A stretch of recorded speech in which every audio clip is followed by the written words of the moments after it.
That's super cool. So, Yeah. So you've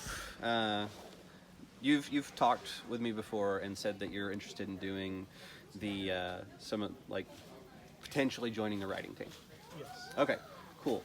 So I wanted, I'll just go through the spiel because I've never because I felt myself winding up to do it, and now I'm gonna like record it for all the other writers too. So with us,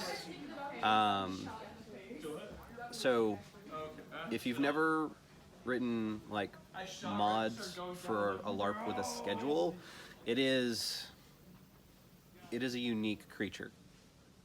But it's also one of the reasons I like it is because of the format. The purpose of the words that you're writing down is to inform those people on what they're going to do.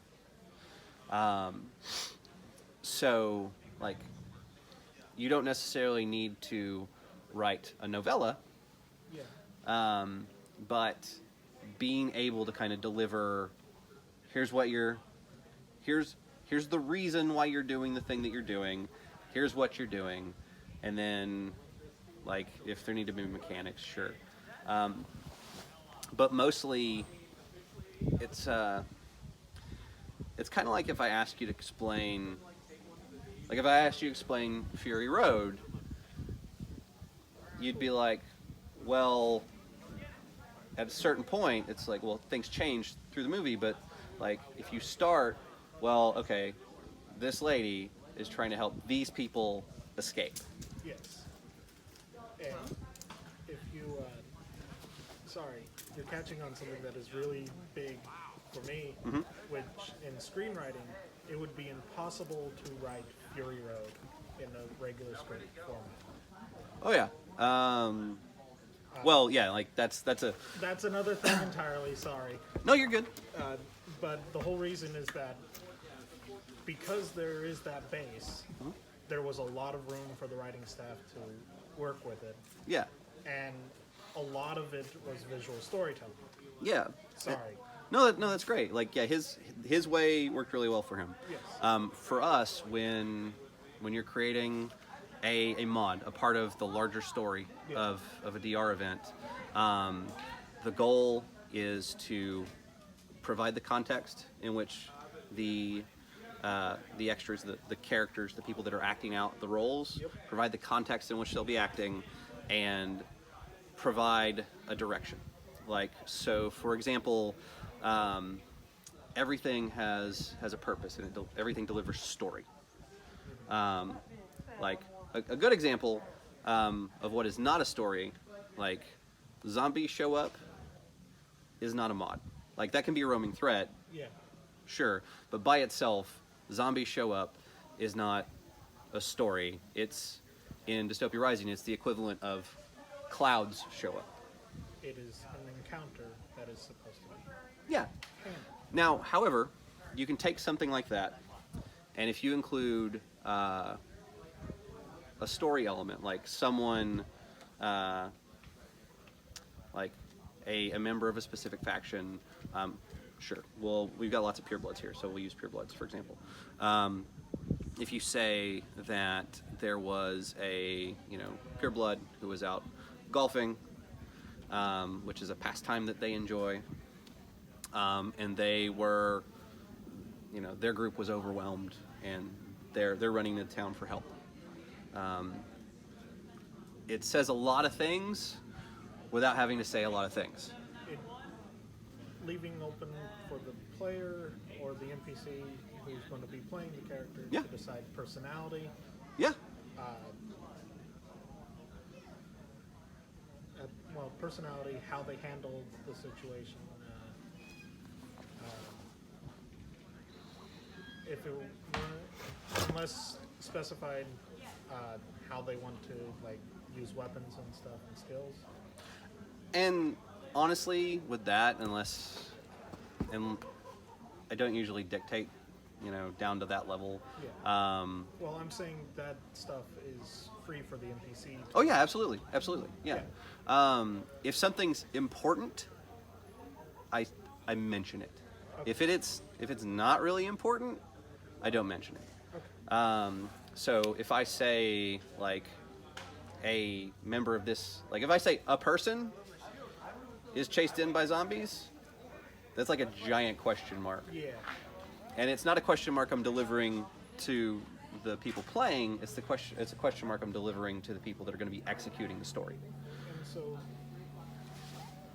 not to sound cheap, but you could create a framework of person runs into village having been attacked by zombies, and say then one day it's a pureblood, the next day it's ions. Yeah. So the that structure has been used multiple times to different effect because it's a common occurrence in our setting. Now, that by itself isn't the story. The story is when that person, survives or doesn't, and is able to kind of relay, what was going on. Like, we just put all this effort into rescuing you and making sure you're alive. What is it that's going on? Are you, were you out helping people and bad things happen? So by us learning about that, we learn that this particular faction acts in this particular way and like reinforces the setting. Or do we learn that you're kind of a horrible creature and we helped you? Whoops. I mean, or not whoops, depending on like a particular character's approach to the setting.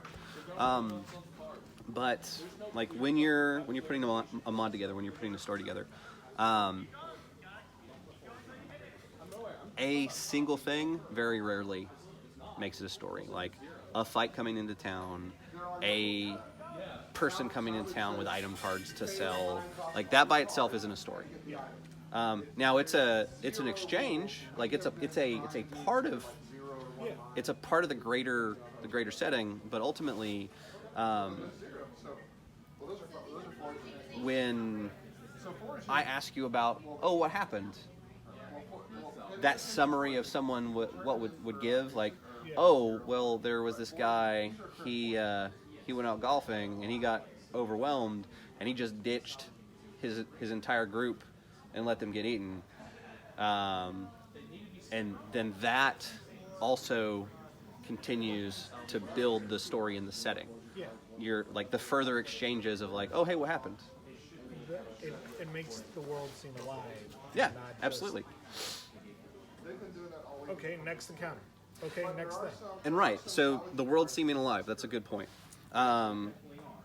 Here, with the structure that we have for our stories, what we attempt to do as best we can is capture the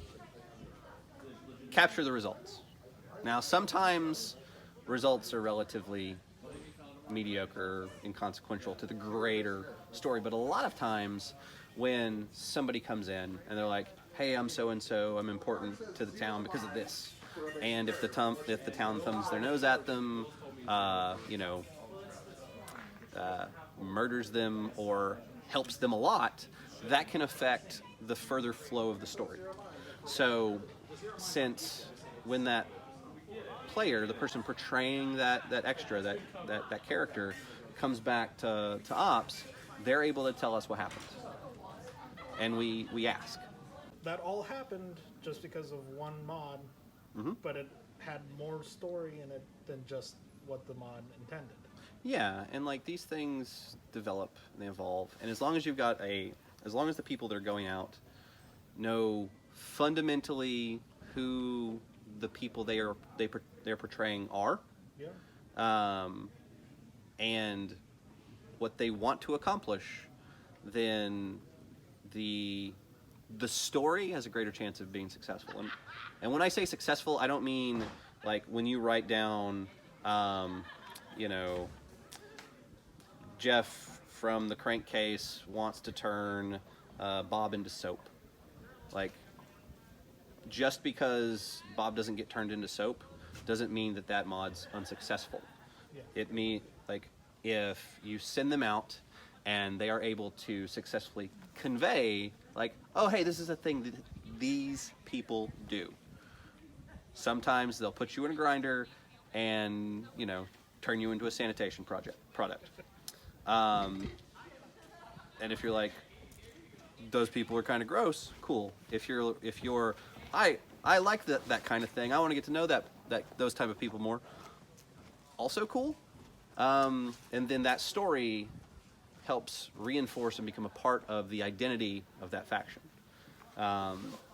So as long as, for the mod, as long as they know who they are and they know what their goal is, they've got a better chance of the story being successfully delivered. And all success means is the story makes it out there. Now sometimes you'll have a labor of love that's, you've got all these words down and you're like, it's gonna be a grand story, and then a player just decides, I don't like the hat that character's wearing, I'm just gonna waste him because there's gonna be no consequences. Well, one, there are going to be, because we track that sort of thing, but not every time. And two, that happens, and that's okay, because not everything that's sent out there into the world is exactly how we would like it to happen. But it's not, they're not my choices being made. It's everybody else's choice that's being made. So that they can have more fun. Yeah, absolutely. So when, And yeah. I don't mean to make it us and done there, but Well, like we're the creative team. Yes. We help make it possible that the folks that show up, you know, enjoy the experience. You know, that it's entirely possible that you can just throw zombies at somebody all weekend and maybe that's satisfying, but that's not going to be satisfying to everyone. So you kind of prepare all these options and you try and deliver on them. You know, not every story is a giant mystery. You know, some are small, very personal dramas. But yeah. So as far as our structure, we accomplish a lot with not a whole lot of words. Because a lot of the setting, like the pre-existing knowledge, does work for us. We have details on the various factions, and like, for example, if you're like, what's an Asphalt Saint? You can look it up, and they're like, oh, they're diesel jocks, they're really obsessed with Route 66, they're usually Sainthood of Ashes, they're pretty peaceful, and you can get them kind of in their broad strokes. You know, this is how they dress, they like yellows, they like Route 66 signs. And you can use that identity, and once you put in your mod Asphalt Saint, there's a lot of stuff that you don't have to recharacterize because it's already there in the setting. something that I've really enjoyed about playing the game up to this point is that I hate trying to learn about the factions through books, like the different religions through the book. And like, when I first made my character, I just said, nope, ignore all of that. And going into the game, I've learned a lot about how the players use the factions and everything. And it really does help with the world building to learn about these. Now I can't keep them all straight all the time. And That's okay. There's a lot of them. yeah, but that speaks to how big the world is. Yeah, absolutely. And so, how the game is set up, like nationwide, Right. we have a different assortment of people here than we do in New York, or Yeah, that's very true. and that. So I'm willing to tackle forgetting things. Yeah, and that's very human. Like, you don't need to know everything.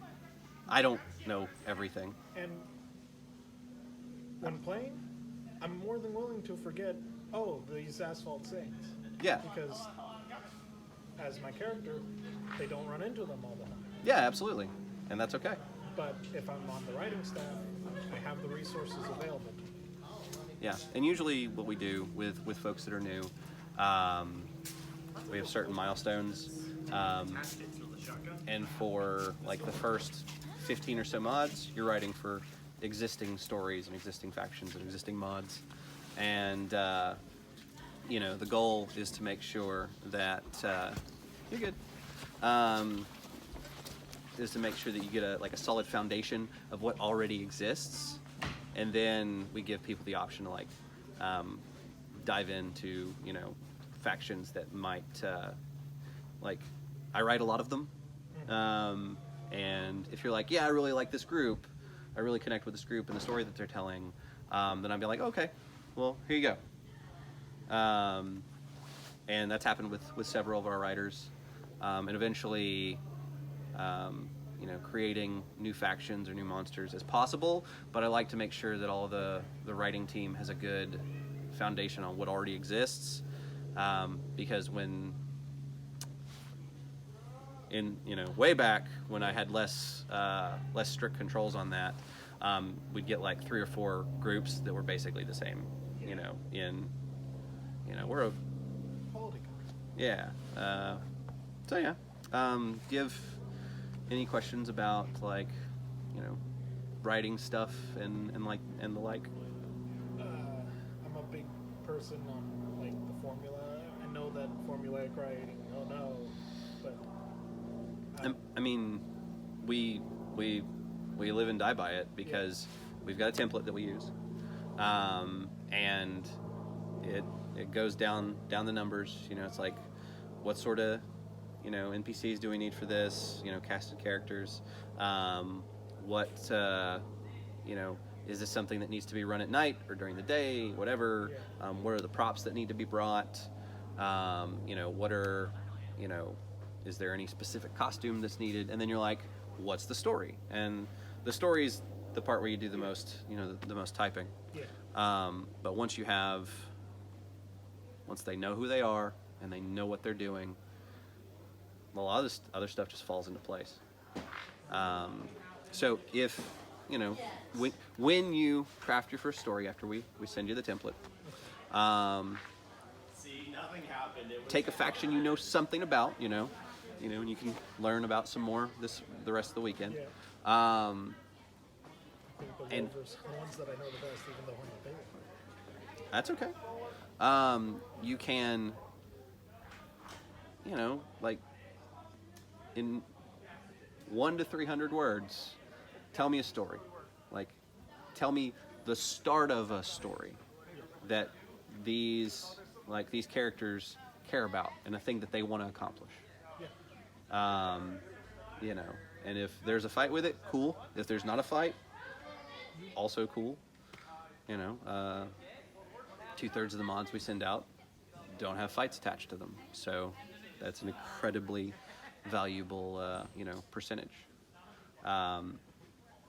So yeah, does that, you kind of feel like that's something you could accomplish? I think I could. Like I said, I have very limited knowledge on all the factions. I get something That's okay. mixed up sometimes. I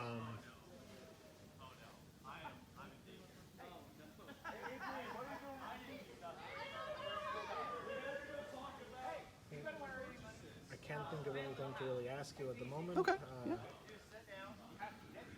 A lot of ideas are jumping around, but Well, make notes, and if you have things you want to pitch to me or ideas you want to put out there into the world, let me know, and we'll make stuff work.